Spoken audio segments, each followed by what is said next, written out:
আসসালামু আলাইকুম। আমরা আছি এখন সারিয়াকান্দি কালীতলা ঘাটে। মতিন ভাই, আপনি কিছু বলেন। এটা হলো বগুড়ার ১ নম্বর আসন। আমরা জানি সবাই, খুব ঐতিহ্যবাহী সারিয়াকান্দি উপজেলা। এখানে দেখার মতো এই যে সারিয়াকান্দি যে ঘাটটা দেখতে পাচ্ছেন, এখানে ঠিক যমুনার তীরেই গঠিত হয়েছে।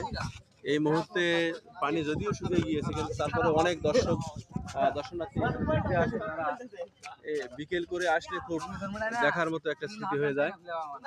কাজেই আমি মনে করি যে বগুড়া জেলার ভেতরে দেখার মতো একটা ঐতিহ্যবাহী জায়গা হলো সারিয়াকান্দি এই কালীতলা ঘাট।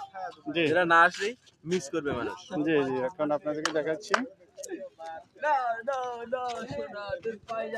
এই যে ওটা একটু দেখান, যে দর্শকদের জন্য, দর্শনার্থীর জন্য খুব সুন্দর একটা ব্যবস্থা করা আছে।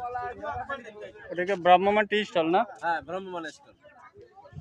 ভ্রাম্যমাণ স্টল প্লাস অনেকগুলো নৌকা দেখতে পাচ্ছেন। এটা শুধু দর্শনার্থীর জন্য, যারা বিকেলে এসে এই নৌকাগুলো ভাড়া করে নিয়ে বিভিন্ন জায়গায় ঘুরতে যায় নদীর ভেতরে।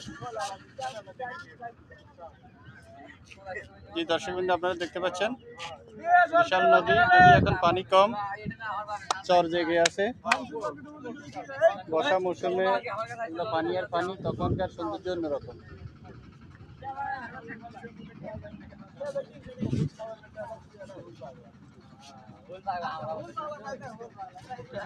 পরবর্তীতে আপনাদেরকে আরো দেখাবো ইনশাল্লাহ।